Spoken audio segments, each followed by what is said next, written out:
Section 2. And Savitri too awoke among these tribes, that hastened to join the brilliant summoner's chant, and lured by the beauty of the apparent ways, acclaimed their portion of ephemeral joy. Akin to the eternity whence she came, no part she took in the small happiness. A mighty stranger in the human field, the embodied guest within made no response.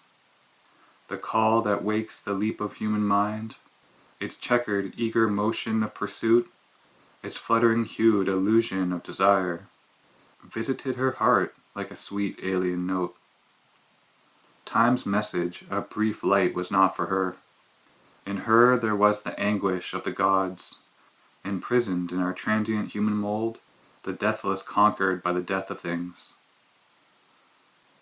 A vaster nature's joy had once been hers, but long could not keep its gold heavenly hue, or stand upon this brittle earthly base. A narrow movement on time's deep abysm, life's fragile littleness denied the power, the proud and conscious wideness and the bliss she had brought with her into the human form, the calm delight that weds one soul to all, the key to the flaming doors of ecstasy. Earth's grain, that needs the sap of pleasure and tears, rejected the undying rapture's boon, offered to the daughter of infinity. Her passion flower of love and doom she gave. In vain now seemed the splendid sacrifice. A prodigal of her rich divinity, herself and all she was she had lent to men, hoping her greater being to implant, and in their bodies' lives acclimatize, that heaven might native grow on mortal soil. Hard is it to persuade earth nature's change. Mortality bears ill the eternal's touch. It fears the pure divine intolerance of that assault of ether and of fire. It murmurs at its sorrowless happiness, almost with hate repels the light it brings. It trembles at its naked power of truth, and the might and sweetness of its absolute voice. Inflicting on the heights the abysm's law, it sullies with its mire heaven's messengers. Its thorns of fallen nature are the defense it turns against the saviour hands of grace. It meets the sons of God with death and pain. A glory of lightnings traversing the earth scene, their sun thoughts fading, darkened by ignorant minds, their work betrayed, their good to evil turned, the cross their payment for the crown they gave. Only they leave behind a splendid name. A fire has come and touched men's hearts and gone. A few have caught flame and risen to greater life.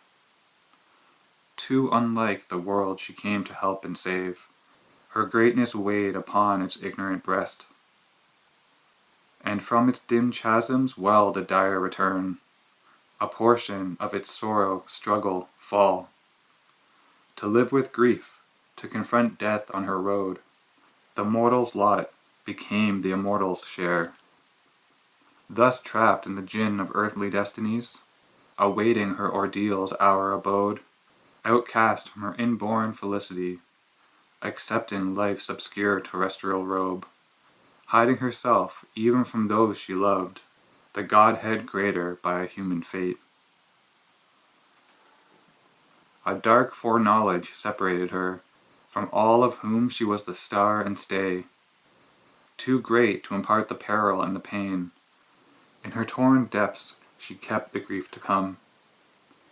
As one who, watching over men left blind, takes up the load of an unwitting race, harboring a foe with whom her heart she must feed.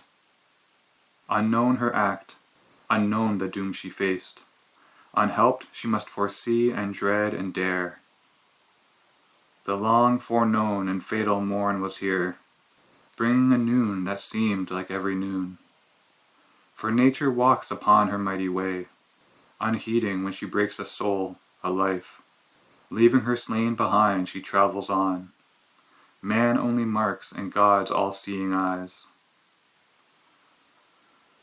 Even in this moment of her soul's despair, in its grim rendezvous with death and fear. No cry broke from her lips, no call for aid. She told the secret of her woe to none. Calm was her face, and courage kept her mute. Yet only her outward self suffered and strove. Even her humanity was half divine. Her spirit opened to the spirit in all. Her nature felt all nature as its own. Apart, living within, all lives she bore. Aloof, she carried in herself the world. Her dread was one with the great cosmic dread. Her strength was founded on the cosmic mights.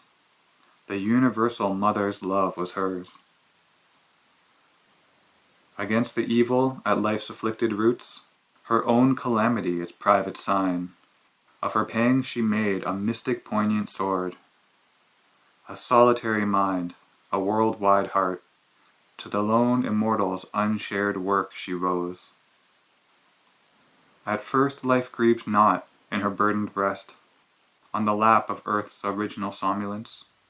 Inert, released into forgetfulness, prone it reposed, unconscious on mind's verge, obtuse and tranquil like the stone and star. In a deep cleft of silence twixt two realms, she lay remote from grief, unsawn by care, nothing recalling of the sorrow here. Then a slow, faint remembrance, shadow-like moved, and sighing, she laid her hand upon her bosom, and recognized the close and lingering ache. Deep, quiet, old, made natural to its place, but knew not why it was there, nor whence it came. The power that kindles mine was still withdrawn. Heavy, unwilling were life's servitors, like workers with no wages of delight. Sullen, the torch of sense refused to burn. The unassisted brain found not its past. Only a vague earth nature held the frame. But now she stirred, her life shared the cosmic load. At the summons of her body's voiceless call, her strong, far-winged spirit traveled back to the yoke of ignorance and fate, back to the labor and stress of mortal days, lighting a pathway through strange symbol dreams, across the ebbing of the seas of sleep. Her house of nature felt an unseen sway, illumined swiftly were life's darkened rooms, and memory's casements opened on the hours, and the tired feet of thought approached her doors. All came back to her, earth and love and doom. The ancient despotants encircled her, like giant figures wrestling in the night. The godheads from the dim inconscient born awoke to struggle and the pang divine. And in the shadow of her flaming heart, at the somber center of the dire debate, a guardian of the unconsoled abyss, inheriting the long agony of the globe, a stone-still figure of high and godlike pain, stared into space with fixed regardless eyes, that saw grief's timeless depths but not life's goal. Afflicted by his harsh divinity, bound to his throne, he waited unappeased, the daily oblation of her unwept tears. All the fierce question of man's hours relived, the sacrifice of suffering and desire, earth offers to the immortal ecstasy, began again beneath the eternal hand. Awake, she endured the moment's serried march, and looked on this green, smiling, dangerous world, and heard the ignorant cry of living things. Amid the trivial sounds, the unchanging scene, her soul arose, confronting time and fate. Immobile in herself, she gathered force.